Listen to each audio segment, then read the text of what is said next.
Señor les bendiga, hermanos.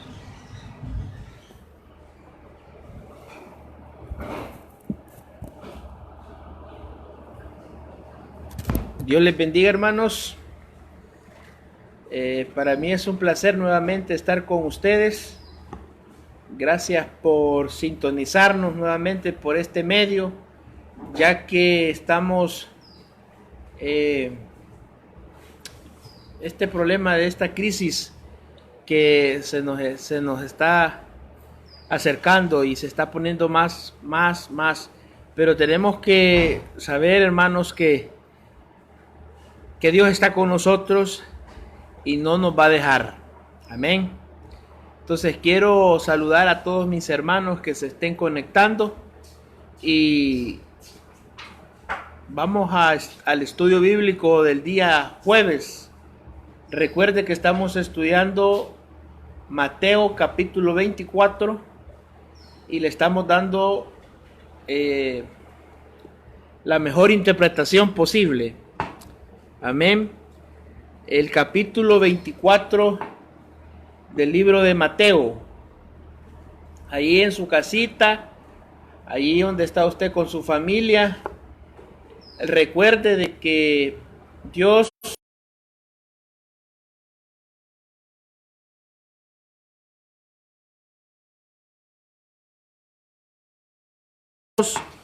en familia. Amén. Entonces vamos a estudiar hoy el capítulo 24. Vamos a seguir con la serie que hemos dejado por lapsos, por pedazos, por fragmentos bíblicos. Dios bendiga a los hermanos que ya se están conectando. Bendiciones masivas a todos. Y gracias por sintonizarnos, hermanos, por este medio para poder llevar la palabra de Dios a sus hogares.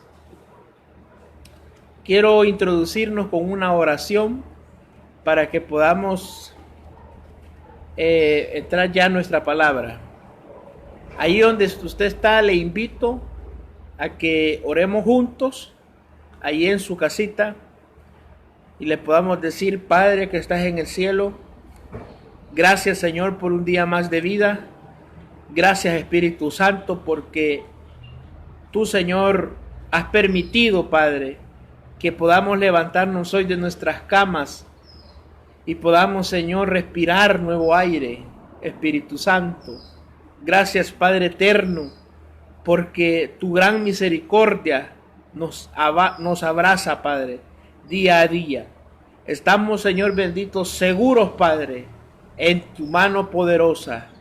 Gracias, eterno Dios. En el nombre de Jesús lo pedimos. Amén y amén. Bueno, hermanos, espero que Misión Cristiana Oasis de Esperanza ya esté pues conectándose para poder llevar este culto, esta palabra a sus hogares. Hemos quedado en el capítulo 24 de Mateo. Dice el capítulo 24 de Mateo, le vamos a dar una recopilación para ir agarrando el texto. Dice: cuando Jesús salió del templo y se iba acercando a sus discípulos para mostrarles los edificios del templo, respondió y él les dijo: ¿veis todo esto? De cierto os digo que no quedará piedra sobre piedra que no sea derribada. Versículo 3. Y estando él sentado en el monte de los olivos, sus discípulos se le acercaron aparte diciendo: dinos cuándo serán estas cosas y qué señal habrá de tu venida y del fin del siglo. Respondió Jesús y le dijo: mirad que nadie os engañe, porque vendrán muchos en mi nombre diciendo: yo soy el Cristo, y a muchos engañarán. Y oirás de guerra y rumores de guerra. Mirad que os no turbéis, porque es necesario que todo esto acontezca, pero aún no es el fin. Dice el versículo 7: porque se levantará nación contra nación, reino contra reino, y habrá pestes, hambres, terremotos en diferentes lugares, y todo esto será principio de dolores. Entonces os entregarán a tribulación, os matarán y seréis aborrecidos de toda la gente por causa de mi nombre. Muchos tropezarán entonces y se entregarán unos a otros, y unos a otros se aborrecerán. Y profetas se levantarán y engañarán a muchos, y por haber multiplicado la maldad, el amor de muchos se enfriará. Haciendo una recopilación, hermanos, sabemos de que este pasaje hemos dicho que es un pasaje escatológico. Y ya habíamos hablado que la palabra escatología quiere decir señales del fin o tiempos cronológicos del fin. Podemos observar que Jesús habló con sus discípulos y por eso es que el contexto está acá, que habló con sus discípulos. Les dijo, miran esto, el templo de Jerusalén era bañado en oro, era un templo a donde la gente lo observaba y le gustaba porque era un templo hermoso. Y le dijo Jesús, ¿ves todo esto? No quedará piedra sobre piedra. Explicaba la última vez que el emperador Tito quebró el templo, quebraba las piedras para poder sacar el oro. Y no solamente eso, es que el emperador Tito cuando llegó allí hizo una matazón, hermano, de personas, violó niños, mató gente y solamente quedaron salvos los escribas. Ya tenía un plan perfecto Dios, porque los escribas quedaron ellos guardando lo que ahora tenemos nosotros como Biblia. Ellos guardaron los rollos en ese momento. Ahora, en el capítulo 3 ya vimos el versículo 4 dice, y respondió Jesús y le dijo, mira que nadie os engañe, porque vendrán muchos diciendo en mi Cristo. Dijimos que era la aparición del anticristo. Después en el versículo 6 vimos los capítulos, cómo iban el paralelismo, iba llegando con el capítulo 6 de Apocalipsis. Lo hicimos para que observaran ustedes cómo iban a ser al final de los tiempos, que es un pasaje escatológico que se le va a dar cumplimiento en la tribulación. Y dijimos que la iglesia no va a pasar la tribulación. Ahora, en el versículo dijimos, nos habíamos quedado en el versículo 13. Mas el que persevera hasta el fin, este será salvo. Dijimos que no era para la iglesia, sino que era para el pueblo judío. Es decir, el que persevera ¿dónde? En la tribulación, será salvo en la tribulación. Ahora, versículo 14 dice, y será predicado el evangelio del reino en todo el mundo para testimonio de todas las naciones, y entonces vendrá el fin. ¿El fin de qué? El fin de la tribulación, hermano. Entonces, recordemos que el pasaje en sí, el capítulo 24 de Mateo es para el pueblo judío y no es para la iglesia, como muchos han interpretado que es para la iglesia. Amén. Hoy vamos a aprender algunas cosas que son bien importantes, como el versículo 14, 15, 16 y 17. Vamos a hablar y dice la palabra de Dios, y será predicado este evangelio del reino en todo el mundo. Ahora, ¿quién va a predicar el evangelio en todo el mundo? Dijimos que eran los 144,000 judíos. Segundo, los 2 testigos. Ahora, quiero aclarar algo. Vamos a ir viendo algunos textos bíblicos para ir comparando estos versículos. Dice el versículo 14, y será predicado el evangelio del reino en todo el mundo para testimonio de todas las naciones. Entonces dice, vendrá el fin. Cuando se predique el evangelio en la gran tribulación, vendrá el fin de ¿qué? De la gran tribulación. Ahora, versículo 15 dice, por lo tanto, cuando veáis el lugar santo, oiga bien, de la abominación desoladora que habló el profeta Daniel, el que lea entienda.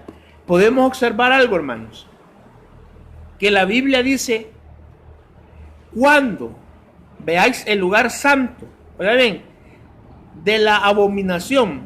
Esto lo predijo el profeta Daniel en su libro. ¿Qué es esto? Esto se debe de interpretar con un contexto histórico.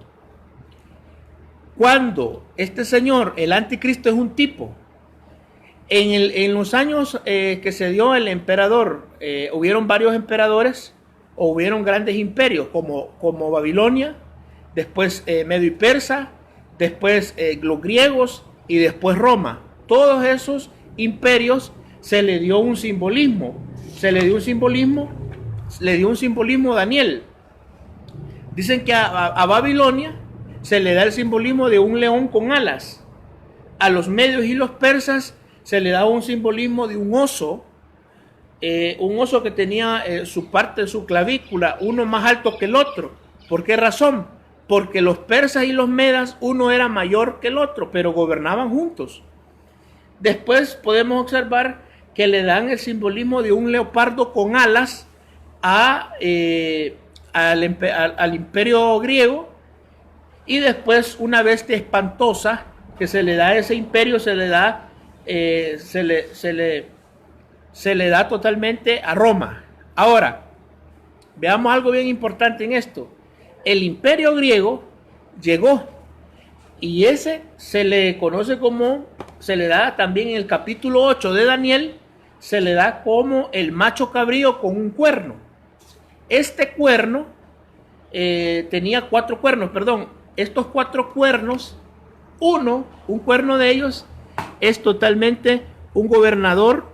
Eran cuatro generales de Alejandro Magno el Grande, y Alejandro Magno muere y quedan estos 4 generales distribuidos en lo que había conquistado Alejandro Magno. Ahora, uno de ellos se llamaba este señor Antíoco IV. Antíoco IV, este señor agarra un cerdo, entra, profana el templo judío, agarra el cerdo, lo mata ahí, lo sacrifica como que si era una oveja o un cordero. Entonces a eso se le llama lo que dice el capítulo 14, el capítulo 15 de Mateo. Por tanto dice: cuando habéis el lugar santo, la abominación desoladora, que habló el que lea entienda. Esto se refiere a ese momento, al momento que entra este señor y hace un sacrificio a Zeus, el dios de él, y hace un sacrificio y mata a una cerda en vez de un cordero. Entonces profanan el templo. Entonces lo que está diciendo Jesús en el capítulo 15 es que así como este señor profanó el templo, así lo va a profanar el anticristo. El anticristo llega y va a querer la adoración a él. Entonces ese es el problema con los judíos en la gran tribulación. Recuerde que este pasaje es escatológico, y recuerde que este pasaje es en la gran tribulación. Ahora, miren lo que dice: y por lo tanto dice, cuando veáis el lugar santo, está hablando del templo, la abominación desoladora que habló el profeta Daniel, el que lea entienda, dice. Se está refiriendo exactamente a este acto que hizo este señor llamado Antíoco IV. Ahora, miren lo que dice el versículo 16. Entonces los que estén en Judea huyan a los montes. Huyan a los montes. Y el que esté en la azotea no descienda más para tomar su capa. Y el que esté en el campo no vuelva atrás para tomar su capa. Ahora, lo que Jesús está diciendo, que en el momento que el anticristo llegue y se siente, al final, porque va a durar 7 años su reinado, lo que dura la tribulación, pero cuando él se quiera sentar en el templo divino, en el templo que van a volver a construir, dice la palabra de Dios que, ¿cómo se llama? Que huyan, porque el huir, lo que está diciendo la palabra de Dios aquí, entonces los que estén en Judea, es decir, en el templo, geográficamente están ahí cerca, huyan a los montes. ¿Por qué huir? Porque Dios le está diciendo: huyan de la adoración del anticristo. Y lo podemos hacer aplicativo hoy, hermano. Huir de la idolatría, ese podría ser un punto. Huir de las cosas que no nos conviene a nosotros, que en vez de podernos edificar o en vez de poder seguir adelante, nos apartan de lo que es divino.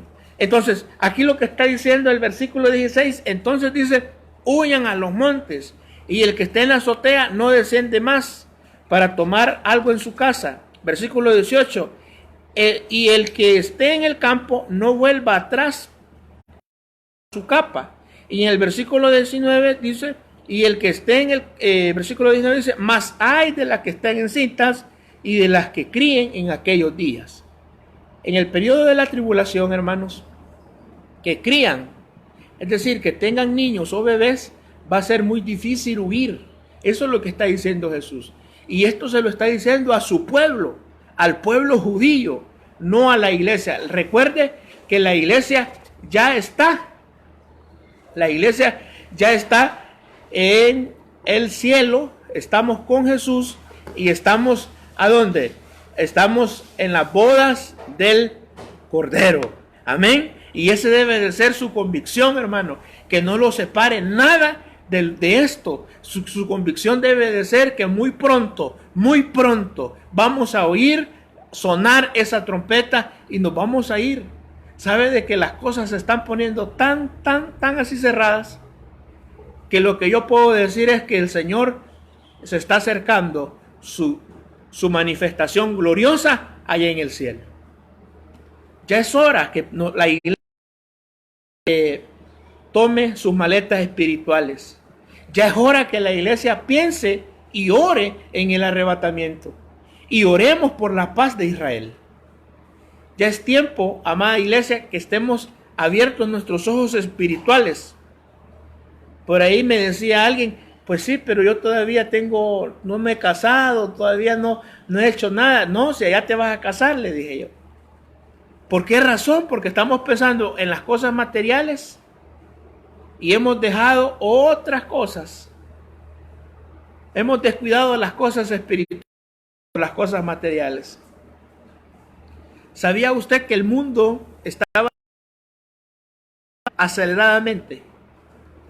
Y esta enfermedad o esta peste vino, oiga bien, vino a parar todo el mundo, a hincar grandes imperios, países mundiales, países como se llama, que eran ricos en petróleo, se han hincado ante esta enfermedad, ante esta peste. Y solo es una peste. Ya no se diga, hermanos, cuando nosotros nos hinquemos mejor al trono glorioso de Jesús. Eso deberíamos de hacer. Y miren lo que dice el versículo 19. Hay de las que estén encintas y de las que críen en esos días. Orad pues para que vuestra vida no sea en invierno ni en día de reposo. ¿Por qué en el invierno? Porque va a ser difícil huir para esta gente que se quede. Segundo, dice la palabra de Dios, en el día del reposo. ¿Por qué en el día del reposo? El día del reposo es porque todos los judíos están congregados. No van a poder huir. No van a poder huir. Entonces es bien necesario, hermanos, que nosotros le pidamos a Dios que no nos vayamos a quedar en la tribulación. Tenemos que tener nuestra fe puesta en Jesús, el autor y consumador de la fe. Irnos, ¿verdad? Y predicarle el evangelio a nuestros familiares, a las personas que todavía no han alcanzado a Jesús. Prediquémosle el evangelio, llevemos el evangelio, digámosle que Jesús es la única puerta de salvación, como allá en el arca de Noé, cuando estuvo abierta. Dicen de que Noé, pregonero de justicia, que la palabra pregonero quiere decir predicador, dice que comenzó a anunciar, a decir, se va a acercar un diluvio, se va a acercar un diluvio, y la gente decía, sí, no te creemos, no te creemos, ¿cómo? Si nunca ha llovido aquí del cielo hacia abajo, no, si la tierra tira un vapor, es locura tuya. Pero en el momento que dice que el Señor cerró la puerta, oiga bien, ¿quién cerró la puerta? El Señor. Él no la cerró. Porque ¿sabe por qué no le dio la oportunidad a Noé? Porque somos humanistas.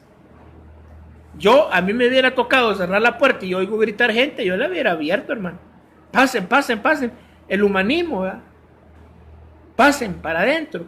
Pero el Señor no. Él cerró la puerta. Y cerrando la puerta, vino la lluvia. Y eso es lo más terrible, el diluvio. Y el diluvio es una señal de juicio. Miren lo que dice el versículo 23. Entonces dice, si alguno os dijere, mira, aquí está el Cristo. Oiga bien, volvemos al punto del anticristo. Entonces si alguno os dijere, mira, aquí está el Cristo, o mira, allí está, no lo creáis, le está diciendo a su pueblo. ¿Por qué razón? Porque este Señor va a querer todo lo que hizo Jesús. Vamos a ir viendo pasajes bíblicos donde la palabra de Dios aclara quién es el anticristo, cómo se va a vestir el anticristo, cómo se va a revelar ante la sociedad del anticristo. Dice, entonces, dice, si alguno dijere, aquí está el Cristo, no lo creáis. Versículo 24 dice, porque se levantarán falsos cristos y falsos profetas y harán grandes señales y prodigios, de tal manera que engañarán, y si fuese posible, aún a sus escogidos. Lo más tremendo que este Señor, oiga lo que está diciendo Jesús en el capítulo 24, versículo 24.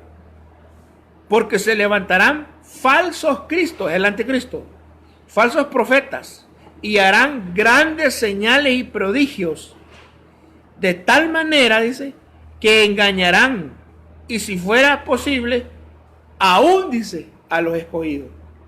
Imagínense. Ahora, yo quiero que usted allí, que tenga su Biblia en mano, versículo 13 de Apocalipsis, y mire lo que dice. Me paré sobre la arena del mar y vi subir una gran bestia. ¿Quién es la bestia? Es el anticristo. Y miren lo que dice, y vi subir una gran bestia que tenía 7 cabezas y 10 cuernos, y sus cuernos 10 diademas, y sobre su cabeza un hombre blasfemo. Miren lo que dice el versículo 2, y la bestia, oiga bien, y la bestia que vi era semejante a un leopardo, y sus pies como de oso, y su boca como boca de león, y el dragón le dio poder. ¿Quién es el dragón, hermano? El dragón es Satanás. ¿Le va a dar poder a quién? Al anticristo. Y miren lo que está diciendo. Y le dio, dice, poder y su trono, autoridad. Versículo 3. Vi una de sus cabezas como herida de muerte. ¿Saben lo que está haciendo aquí el anticristo? Imitando lo que hizo Jesús en la cruz del Calvario. Murió. Y miren lo que dice. Y vio una de sus cabezas como herida de muerte, pero su herida mortal fue sanada, milagrosamente. Fue sanada y se maravilló la tierra en pos de la bestia. La palabra se maravilló, es decir, que ellos se quedaron atónitos, viendo que la bestia, en este caso el anticristo, había sido resucitado o había sido sanado de la herida de muerte. Entonces, el Satanás le va a dar ¿qué? Prodigio, que puede hacerlo, señales. Y miren lo que dice el versículo 4. Y adoraron, mire la gente lo que va a hacer, y adoraron al dragón que había dado autoridad a la bestia, y adoraron a la bestia diciendo, ¿quién como la bestia? ¿Y quién podrá luchar contra ella? También le dio, oiga bien, también se le dio boca a grandes cosas y blasfemias, y se le dio, dice, autoridad para actuar 42 meses. Y abrió su boca en blasfemia contra Dios, para blasfemar de su nombre y de su tabernáculo y de los que moraban en el cielo. Versículo 7. Y se le permitió hacer guerra contra los santos y vencerlos también, y le dio autoridad sobre las tribus, pueblos, lenguas y naciones. Versículo 8. Y lo adoraron todos los moradores de la tierra, cuyos nombres no están escritos en el libro de la vida del Cordero, que fue inmolado desde el principio. Todo esto se le dio la autoridad ¿a quién? A la bestia, en este caso al anticristo. Y él va a tener el poder militar, el poder económico y el poder religioso en la gran tribulación. Recuerde que la iglesia no va a pasar la tribulación. Ahora, hay pasajes específicos, hermanos, escatológicos que usted debe de saber. Usted debe de saber que el capítulo 24 es para el judío y no para la iglesia. Usted debe de saber que el capítulo 9 y 10 de Romanos no es para la iglesia, es para el judío. Ahí donde dice, y confesará que Jesús es el Señor. ¿Quién lo va a confesar? Los judíos. ¿Y por qué lo van a confesar? Porque ellos mataron a Jesús. Y van a decir, al que matamos era Jesús, nuestra salvación. Entonces, ahí donde dice, el que confesara, dice. Oye bien, que Jesús es el Señor. El capítulo 9 y 10 de Romanos. Es escatológico también. El versículo, hay un versículo que también, hay algo que vamos a hablar la próxima semana, acerca de que si el Espíritu Santo, en el momento que la iglesia es raptada, el Espíritu Santo se va por la iglesia. Lo vamos a hablar bíblicamente, si se va con la iglesia o se queda con los 144,000 sellados con el Espíritu Santo, se queda con los 2 testigos y convenciendo de pecado en la gran tribulación. Vamos a hablar eso la próxima semana, porque el estudio lo vamos a ir a hacer así pausado. Ahora, miren lo que dice. Entonces le hará grandes prodigios y tal manera que engañará, si fuese posible, aún a los escogidos. Yo os lo he dicho antes, dice Jesús. Así que si os dijere, mira, este es el desierto, o no, mira, estas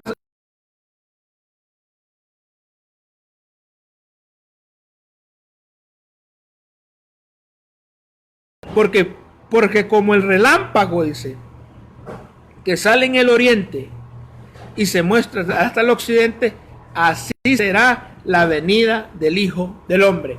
¿Cuál venida? La segunda venida.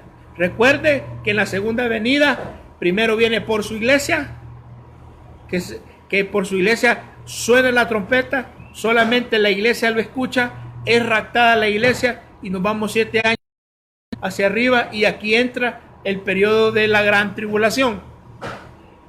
Amén. Cuando terminen los 7 años de tribulación, venimos con él a gobernar el reino milenial. Amén. Allí es donde dice el versículo 26. Así que versículo 27, porque como el relámpago sale del oriente y se muestra hasta el occidente, así será también la venida del Hijo del Hombre. ¿Cómo va a venir? Va a venir con señales, hermano. Y va a venir como el león de la tribu de Judá. ¿Por qué? Porque el versículo 28 dice, porque donde quiera que estuviere el cuerpo muerto, ahí se juntarán las águilas. ¿Sabe lo que está diciendo? Vienen juicios, viene a regirse, el Señor viene a regir con vara de hierro. Vara de hierro, viene ya no como el cordero inmolado, hoy viene como el león de la tribu de Judá. Amén. Entonces, hasta ahí hemos llegado con el estudio en el versículo 28. Y para el próximo jueves vamos a estudiar el versículo 29 en adelante. Saludar a todos los hermanos de Misión Cristiana Esperanza que están ahí activos. Y gloria a Dios porque están activos, hermanos. Sabemos que son tiempos difíciles, sabemos que debemos de estar pendientes y debemos de orar mucho, debemos de clamar mucho en familia, debemos de unirnos más en oración como iglesia. ¿Por qué razón? Porque es necesario que la iglesia esté unánime, porque así estaba en la iglesia del primer siglo. Entonces, quiero felicitar a todos mis hermanos, saludo al pastor general, que el hermano Rolando Sánchez, a su hijo, que los están sintonizando, que el Señor me los bendiga grandemente, y pues vamos a seguir adelante, si Dios lo quiere, amén, hermanos, y un saludo para todos, que el Señor me los bendiga grandemente. Vamos a hacer la oración final y unámonos como iglesia, unámonos, oremos unos por otros. Esa es la iglesia, hermano. Ese es el mover del Espíritu Santo. Orar por unos por otros. Orar por aquellos que necesitan, hermano. La iglesia sí. Hay hermanos que no pueden estar en sintonía. Yo como quisiera que muchos ancianos que tenemos en nuestra congregación estuvieran viendo la palabra de Dios, estuvieran llenándose de la palabra de Dios. La palabra de Dios es clave para nuestras vidas. ¿Por qué razón? Lo dijo Jesús: no solo de pan vivirá el hombre, sino de toda palabra que salga de la boca de Dios, es decir, la Biblia. Entonces tenemos que alimentarnos tanto como palabra de Dios como alimentación física. Entonces vamos a orar. Ahí donde está usted, si usted necesita que ore por usted, pida su petición, hágala. Con mucho gusto voy a orar. Y algunas cosas se están viendo en el país, pero Dios es bueno, hermano, y Él nos ha prometido guardarnos. Él nos ha prometido que nos va a guardar en el hueco de su mano, y debemos de que tener nosotros confianza. Amén, confianza. Este domingo vamos a predicar un tema muy bonito, muy bonito. Muy bonito. Vamos a ver cuál es la clave para un avivamiento en nuestra vida. ¿Cuál es la clave para un avivamiento en nuestra vida? Necesitamos un avivamiento. La iglesia no va a ser raptada antes de un avivamiento. Entonces necesitamos tener un avivamiento personal con Jesús. Y eso lo vamos a ver el domingo, si Dios nos da vida y si el Señor nos permite. Recuerde mañana sintonizarnos igual. Vamos a tener un invitado.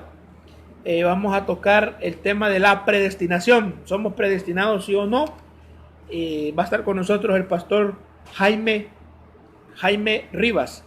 Y por supuesto el sábado también nuestros jóvenes van a estar en vivo, hermano. Hermano, quiero pedirle de favor a todos mis hermanos que de Misión Cristiana Oasis de Esperanza, sintonicémonos, oremos unos por otros. Dios está a las puertas. Ya no podemos estar jugando de cristianos. No se puede estar jugando de cristianos. Hoy sí, mañana no se puede. Es de seguir adelante, porque Dios nos quiere unánimes. Que el Señor les bendiga y oramos. Inclinen su cabecita y oramos. Padre, que estás en el cielo, a tu nombre, Señor, te pedimos grandemente, Padre, que derrames tu Santo Espíritu sobre nosotros, que tu luz, Padre, permanente, que tu palabra, Señor, nos transforme. Queremos ser mejores día a día, Padre. No importa que no nos podemos congregar en un templo. Ahora, Señor bendito, en nuestros hogares podemos ser de luz, bendito Dios. En el nombre de Jesús, papito lindo, queremos alcanzar tu victoria, Padre. Llénanos con tu Santo Espíritu, Padre lindo, en el nombre de tu Hijo amado, Señor. Pedimos también, Padre, que nos puedas limpiar, Señor, como tú has limpiado, Señor bendito, toda nuestra vida, Señor. Límpianos con tu palabra, purifícanos, Señor bendito, en el nombre de tu Hijo amado, Señor. Sabemos que todos los días pecamos, Padre. Por lo tanto, tu sangre redentora, Señor, tu sangre grande, Señor, que nos limpia todos los días. Queremos, Señor, un arrepentimiento, no, Señor bendito, de diente a labio, sino de adentro, Padre. para que nosotros podamos ser transformados por tu palabra. En el nombre de Jesús te lo pedimos. Amén y amén. Dios me los bendiga a todos, hermanos. Ahí estaba saludando a algunos hermanos, como el pastor Sorto. Que el Señor lo bendiga grandemente. Le queremos. También el hermano Rolando, el pastor Sánchez Echeverría, la hermana Valeria. Amén. Hermano Eric David. Que el Señor me los bendiga grandemente, hermanos. Y vamos a sintonizarnos el domingo. Y recuerden, mañana y el sábado. Todos estos días vamos a tener actividades por este medio. Me los bendiga y bendiciones.